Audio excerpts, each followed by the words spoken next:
جل رہی ہے، اور لیڈر وہ ہے جو دیکھ سکے کہ دروازے کے پیچھے کیا ہے. اور میرے خیال میں آپ کو ٹریننگ یہی دی گئی ہے کہ آپ دیکھیں کہ بیہائنڈ دی کرٹنز کیا کرائسز ہیں، کیس کو کیسے ہینڈل کرنا ہے، اس کے آرگومنٹس میں کیسے لے کے جانا ہے، اس کو کورٹس میں کیسے سکسیسفلی ہینڈل کرنا ہے.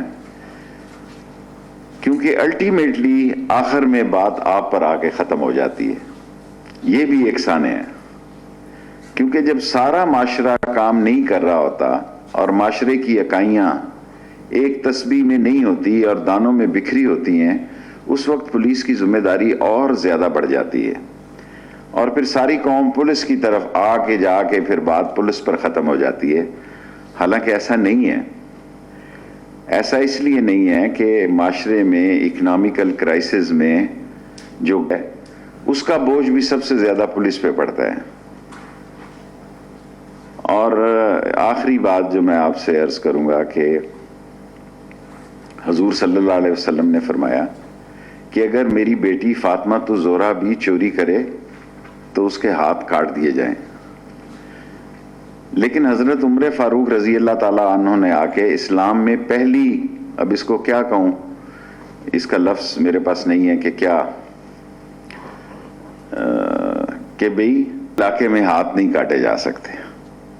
یہ وہ پہلی ترمیم بھی نہیں کہہ سکتا، امینڈمنٹ بھی نہیں کہہ سکتا، کوئی لفظ بھی نہیں ہے میرے پاس، جس کو تمام فقہا نے ایکسیپٹ کیا.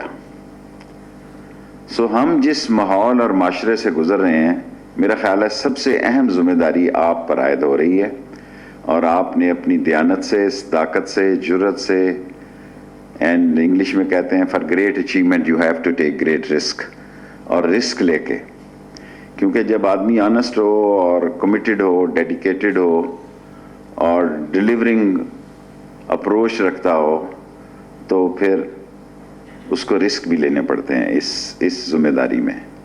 مجھے پورا یقین ہے کہ جو ٹریننگ آپ نے حاصل کی ہے یہ ملک اور قوم کے کام آئے گی، اور مجھے پورا یقین ہے کہ آپ اس ملک کے گراوٹ تنزلی والے معاشرے میں ایک کلیدی کردار ادا کریں گے.